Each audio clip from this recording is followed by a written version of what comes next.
الحمد لله رب العالمين والصلاة والسلام على سيد المرسلين محمد وعلى آله وأصحابه أجمعين أما بعد فأعوذ بالله من الشيطان الرجيم بسم الله الرحمن الرحيم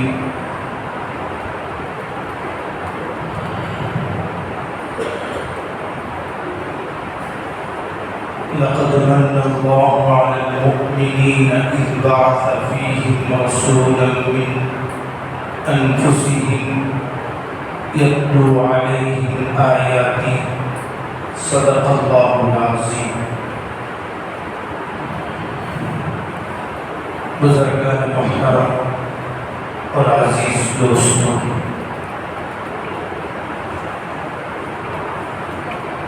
یہ مبارک مہینہ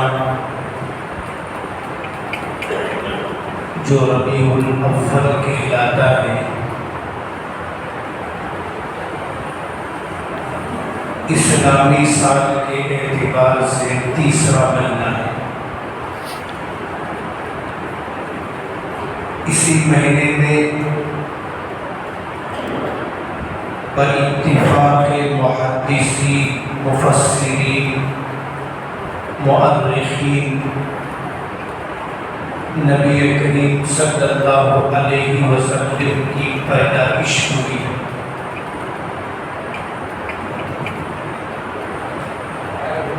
حضور صلی اللہ علیہ وسلم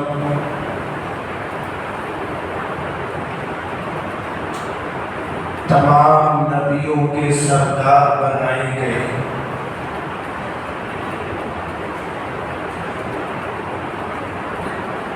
مختلف انبیاء نے حضور کی امت میں پیدا ہونے کی خواہش ظاہر کی۔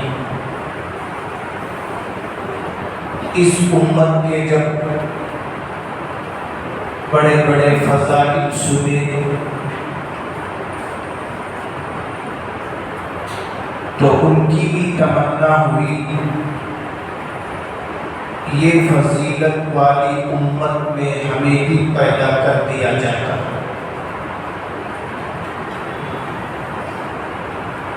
اور حضور صلی اللہ علیہ وسلم سے آپ کے ساتھیوں نے اور آپ کے امتیوں نے جو محبت کی ہے وہ کسی نبی سے ان کی امتوں نے اتنی محبت نہیں کی۔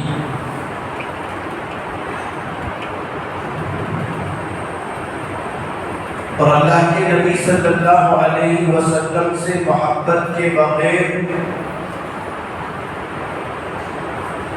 کوئی آدمی آپ کی سفارش کا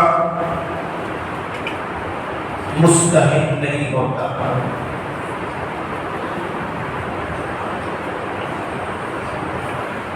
کتابوں میں بیسوں نہیں ہزاروں واقعات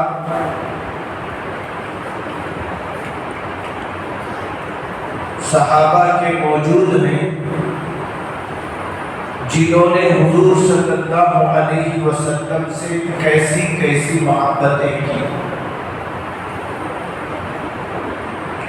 اور صحابہ نے امت کو بتا دیا حضور سے محبت کیسی ہونی چاہیے اور حضور صلی اللہ علیہ وسلم سے محبت کا مطلب کیا ہے۔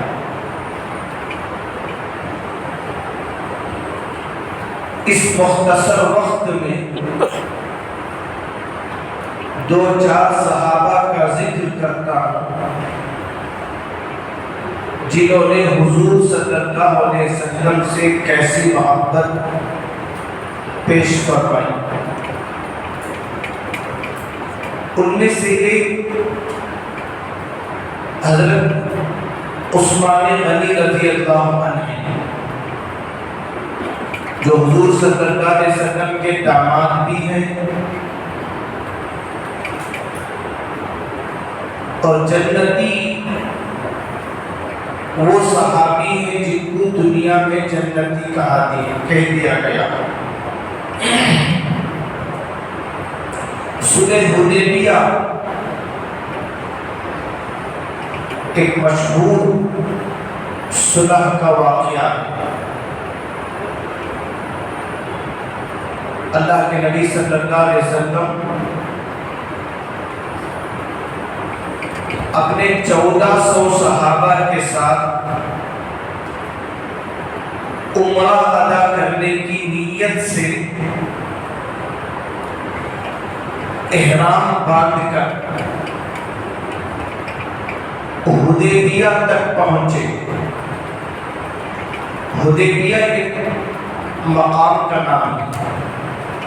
مدینے سے جو لوگ مکے کو آتے ہیں عمرے کے لیے، ان کو حدیبیہ کے مقام پر احرام باندھنا ضروری ہے۔ اگر کسی نے مدینے سے احرام نہیں باندھا ہے تو حدیبیہ کے جگہ اسے احرام باندھنا ہوتا ہے۔ اللہ کے نبی صلی اللہ علیہ وسلم 1400 صحابہ کے ساتھ حدیبیہ تک پہنچے تھے۔ مکے کے مشرکین نے یہ پیغام بھیج دیا، یہ میسیج بھیج دیا کہ اس سال محمد صلی اللہ علیہ وسلم اپنے صحابہ کے ساتھ عمرہ ادا کرنے مکہ نہیں آئیں گے۔ اگر وہ مکے کی طرف قدم بڑھائیں گے تو ایک عظیم جنگ چل پڑے گی۔ اب اللہ کے نبی صلی اللہ علیہ وسلم اور مشرکین نے ایک صلح کمیٹی بنائی جس میں حضور صلی اللہ علیہ وسلم کی طرف سے حضرت عثمان کا انتخاب ہوا، سلیکٹ ہوئے، وہ جا کر مکے کے مشرکین سے بات کریں گے۔ اور ظاہر بات ہے اسی آدمی کو بات کرنے کے لیے آگے بڑھایا جاتا ہے جو بالکل ایجوکیٹڈ آدمی ہو، ذہین آدمی ہو، کوالیفائڈ آدمی ہو، جسے ہم بولتے ہیں، جس کی ہر بات کے اندر ایک معیار ہو۔ اب اللہ کے نبی صلی اللہ علیہ وسلم نے حضرت عثمان کو مکہ مکرمہ بھیجا، جاؤ ان سے بات کر رہے ہیں۔ حضرت عثمان رضی اللہ عنہ مکہ پہنچے، رات اپنے رشتے دار چچا زاد بھائی کے گھر میں ٹھہرے۔ صبح یہ مشورہ ہونا تھا، میٹنگ ہونی تھی۔ حضرت عثمان رضی اللہ عنہ مکے کے سرداروں سے بات کرنے کے لیے نکلے تو آپ کے چچا زاد بھائی نے کہا، اے عثمان رضی اللہ عنہ، تم نے یہ کیا پاجامہ پہن رکھا ہے جو ٹخنوں سے بہت اوپر ہے اور تقریباً تمہاری آدھی پنڈلیاں ظاہر ہو رہی ہیں، اور تمہیں معلوم بھی ہے تم مکے کے معزز لوگوں کے پاس بات کرنے کے لیے جا رہے ہیں، اور تمہارے لباس کی یہ کیفیت ہے کہ آدھی پنڈلی کھلی ہوئی، اور یہاں کی تہذیب کے وہ خلاف ہے۔ یہاں تو وہ معزز سمجھا جاتا ہے، اس کی عزت کی جاتی ہے جس کے پاجامہ کا کپڑا جس جتنا ٹخنوں سے نیچے ہوتا ہے. اسی یہاں عزت کی نظر سے دیکھتی تھی اور تم ٹخنوں سے اوپر نصف پنڈلی تک پاجامہ پہنے ہوئے جس سے تمہارے آدھا پنڈلی ظاہر ہو رہا ہے. اللہ کے نبی صلی اللہ علیہ وسلم نے ٹخنوں سے نیچے کپڑا پہننے کو کبیرہ گناہ بتلایا. اتنا بڑا گناہ ہے. اللہ کے نبی صلی اللہ علیہ وسلم فرماتے ہیں قیامت کے دن اللہ 3 آدمیوں کو محبت کی نظر سے کیا نظر ہی نہیں کرے گا. ان میں سے ایک المنان، خرچ کر کے احسان جتانے والا. آپ خرچ نہیں کرتے ہیں اللہ معاف کر سکتا ہے. خرچ کر کے احسان جتانا، محتاج کی دل کو تکلیف دینا، یہ اللہ کی غیرت گوارا نہیں کرتی. فرمائے ایسا بڑا گنہگار ہے اللہ قیامت کے دن اس پر نظر نہیں فرمائے گی. آج ہمارے معاشرے میں کیا مزاج ہے؟ چھوٹا چھوٹا احسان کرتے، زندگی بھر وہ احسان کو یاد رکھتے، اتنے تانے دیتے بیچارہ سوچتا کاش میرے پاس یہ پیسے آ جاتے، پہلے میں اس فقیر کو دے دیتا. خرچ کر کے کبھی احسان نہ جتا رہ جاتا. یہ اللہ کو ناراض کرنے والا عمل ہے اور اسے رسول اللہ صلی اللہ علیہ وسلم نے بڑے گناہوں میں شمار فرمایا. اور ایک فرمایا المسبل، جس کے ٹخنوں سے نیچے کپڑے ہو، اللہ تعالیٰ اس مرد سے سخت نفرت کرتے ہیں. ہم لوگ کیا کرتے ہیں؟ نماز کی حالت میں کچھ پینٹ فولڈ کر لیتے ہیں. حالانکہ نہیں ہے. چاہے آپ نماز کی حالت میں ہو، نماز سے باہر ہو، آپ کا ٹخنا ظاہر ہونا چاہیے. اس ٹخنے کو عربی میں کعبہ کہتے ہیں. وَأَرْجُلَكُمْ إِلَى الْكَعْبَيْنِ. اللہ وضو کے فرائض بیان کرتے ہوئے کہتا ہے تمہیں وضو میں ایک فرض دونوں پاؤں کو ٹخنوں سمیت دھونا ہے. یہاں کعبین سے مراد یہ ٹخنے ہیں، یعنی اس ٹخنے کو بھی آپ کو پاک و صاف کرنا ہے. یہ فرض ہے. بعض لوگ وضو کرتے ہیں، ان کا ٹخنا پورا نہیں بھیگتا ہے. جب ٹخنا پورا نہیں بھیگے گا آپ کی وضو نہیں ہوگی. جب وضو نہیں ہوگی آپ کی نماز بھی نہیں ہوگی. اس لیے ٹخنوں سمیت دھویا جائے، ٹخنوں سے کچھ اوپر کا حصہ دھو لیا جائے تاکہ ٹخنے کے اندر دھونے میں کوئی کمی واقع نہ ہو. اللہ کہتا ہے ٹخنوں کو وضو کے اندر دھونا فرض ہے. اگر آپ وضو کی حالت میں ٹخنا چھپائے رکھیں گے ظاہر بات ہے ٹخنا سوکھا رہے گا. اب جب ٹخنے کا آپ خیال نہیں کریں گے ممکن ہے آپ کی ایڑیاں بھی پیچھے سوکھے رہے گی اور ایڑیوں کا دھونا بھی آپ کے لیے ضروری ہے. اللہ کے نبی صلی اللہ علیہ وسلم ایک مرتبہ مسجد نبوی میں بیٹھے تھے. ایک صحابی رضی اللہ عنہ دیر سے آئے، آ کر نماز شروع کی. تو آپ صلی اللہ علیہ وسلم نے ان کی طرف دیکھا تو دیکھا کہ ٹخنا ایڑی جو ہے، ایڑی کا کچھ حصہ سوکھا ہے. وہ صحابی نماز سے فارغ ہوئے. اللہ کے نبی صلی اللہ علیہ وسلم نے ان سے کہا دیکھو تمہاری ایڑیاں سوکھی ہیں، جاؤ وضو کر کے آؤ پھر سے دوبارہ نماز پڑھو. اس وقت اللہ کے نبی صلی اللہ علیہ وسلم نے فرمایا وَيْلٌ لِلْأَعْقَابِ عقاب، قیامت کے دن ایڑیوں کے لیے بھی عذاب ہوگا، ان ایڑیوں کے لیے جن کو وضو کرتے وقت سوکھا رکھا جاتا ہے۔ فرمایا ٹخنوں کا بھی دھونا ضروری ہے، ایڑیوں کا بھی دھونا آپ کو ضروری ہے، اس لیے کہ وضو کے فرائض میں سے ایک فرض دونوں پاؤں کا ٹخنوں سمیت دھونا ہے۔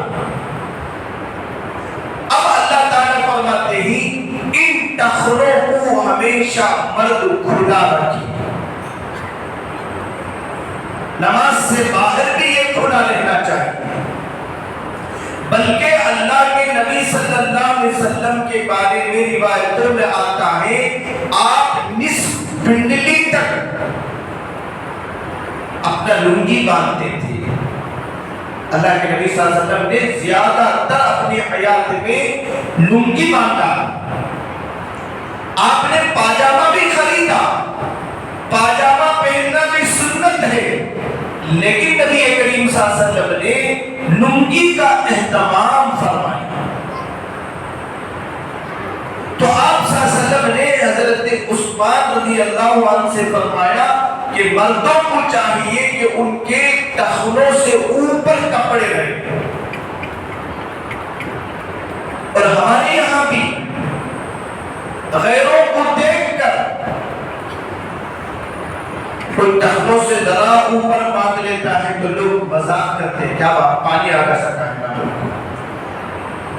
نہیں، اللہ کے پیارے نبی صلی اللہ علیہ وسلم کی سنت ہے ان ٹخنوں کو ہمیشہ کھلا رکھا جائے۔ جو دنیا میں جان بوجھ کر بنا کسی عذر کے اپنے ٹخنوں کو ڈھانکے رکھے گا، بڑی وعید سن لو، قیامت کے دن اللہ اس بندے کو رحمت کی نظر سے نہیں دیکھے گا۔ ظاہر بات ہے قیامت کے دن اللہ کی رحمت کی نظر نہ پڑے تو ہم جنت کے مستحق کیسے ہو سکتے ہیں؟ بہرحال حضرت عثمان غنی رضی اللہ عنہ جب رؤسائے مکہ کے پاس مشورے کے لیے نکلے تو آپ کے چچا زاد بھائی نے کہا کہ بھائی اپنی ازار کو کچھ نیچے کر، یہاں کی تہذیب کے خلاف ہے،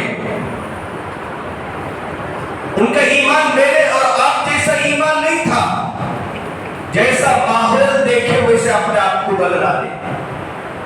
صحابہ کا ایمان تھا، ہر حال میں ان کی زندگی کا وہی طریقہ تھا جو اللہ اور اس کے رسول کو محبوب تھا۔ عثمان غنی نے فرمایا رضی اللہ عنہ اپنے بھائی سے ملا، ہکذا ازارۃ صاحبنا رسول اللہ صلی اللہ علیہ وسلم، اے میرے بھائی میرا ازار 1 انچ بھی نیچے نہیں اترے گا، جیسے میں نے اپنے آقا کو ازار پہنتے دیکھا ہے، ان کو نصف پنڈلی کے اندر دیکھا ہے، اسی طرح میرا پاجامہ بھی رہے گا، میرا ازار بھی رہے گا، میں 1 انچ بھی اپنے ازار کو نیچے نہیں کر سکتا، چاہے وہ لوگ مجھے عزت کی نظر سے دیکھیں، چاہے مجھے عزت کی نظر سے نہ دیکھیں۔ مجھے وہ ادا پسند ہے جو ادا نبی کریم صلی اللہ علیہ وسلم کو پسند تھی، مجھے وہ طریقہ پسند ہے جو میرے نبی کو طریقہ پسند تھا۔ حضرت عثمان غنی رضی اللہ عنہ فرماتے ہیں اسی نصف پنڈلی کے ساتھ ازار کے ساتھ رؤسائے مشرکین کے مجلس میں گئے اور ان سے مشورہ کرنے لگے۔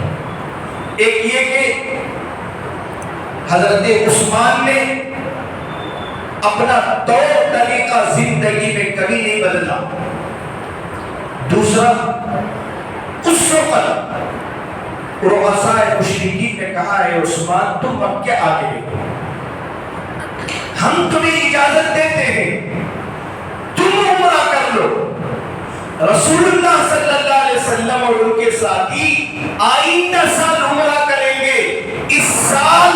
وہ عمرہ نہیں کریں گے. تم مکہ آ گئے ہو, تمہیں اجازت ہے تم عمرہ کر لو. ہم جانتے ہیں حرم کے اندر ایک ایک نماز ایک ایک لاکھ نماز کا ثواب رکھتی ہے. حضرت عثمان غنی کی محبت پر قربان جاؤ. حضرت عثمان غنی نے فرمایا جب رسول اللہ صلی اللہ علیہ وسلم کو عمرے کی اجازت نہیں تو آپ کا امتی بھی عمرہ نہیں کرے گا. مجھے یہ گوارا نہیں, میرا نبی احرام پہن کر حدیبیہ میں ہو اور میں احرام پہن کر کعبۃ اللہ کا طواف کروں. خواہشات کا نام دین نہیں ہے, خواہشات کا نام دین نہیں ہے. حضرت عثمان نے بتایا محبت کے ساتھ دین ہے.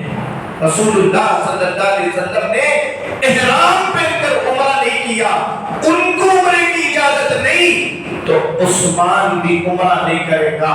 آئندہ سال رسول اللہ کے ساتھ عثمان عمرہ کرے گا. یہ صحابہ کی حضور سے محبت تھی. میں اور آپ ہوتے تو کیا کرتے, عمرہ کر کے شام سے رسول اللہ کے پاس آتے, رسول اللہ کے صحابہ کے پاس آتے, کہتے دیکھو مجھے اجازت مل گئی, میں عمرہ کر کے آیا ہوں. وہاں ان کا نفس نہیں تھا, محبت رسول تھا. حضرت عثمان نے عمرہ نہیں کیا, عمرے کے بغیر صلح کر کے واپس تشریف لائے. ایسے ہزاروں واقعات کتابوں کے اندر موجود ہیں. انہوں نے حضور سے کیسے محبت کی. یہ ربیع الاول کا مہینہ ہمیں اس بات کی خبر دیتا ہے ہمیں بھی رسول اللہ صلی اللہ علیہ وسلم سے عملی محبت ہونا چاہیے, زبانی محبت نہیں. اللہ عز و جل سے دعا ہے اللہ تعالی ہماری رہی صحیح مختصر زندگی کو رسول اللہ صلی اللہ علیہ وسلم کے اسوے پر, طریقے پر گزارنے کی توفیق عطا فرمائے. وآخر دعواہم ان الحمد للہ رب العالمین.